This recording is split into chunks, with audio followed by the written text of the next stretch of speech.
ودنك هولن هاي اسكو تغنا دو قربا ku cusub haduu qofku la taliyo Holland kaali gabi ahaan numberkiisa iska block garee waa nin qaxoontiya oo qolooyinkan ka shaqeeya ay leeyihiin lugahayaga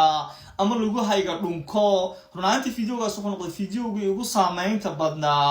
oo laga duubay ninka ka shaqeynaya ama qolooyinka meelaha kaamka lagu hayo qaxoontiga ayuu nin Syrian oo miskiina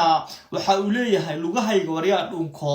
taasoo gabi ahaanba ka xanaajisay dad aad u tiro badan iyo sidoo kale dawladaha badan dadka qaxoontiga soo dhaweeya kale fiidiyogan screenshot ka soo qaaday waa mid dhaba oo si leefa loo duubayo indhahaygana aan ka qaaday waxa uu leeyahay ninkaas kaamka ka shaqeynaya maciidan ba waan fahmi lahay wuxuu yahay inuu leeyahay ninkaas lugahayga dhunko ninka waliba Syrianka ama miskiinkina uu lugihiisa dhunkanayo يعني wiliga haduu qofku raado Holland kaalay Holland wiliga isku tagin sababtoo ah nolosha noocan oo kala ah iyo nolol haada oo gaajo oo faqriya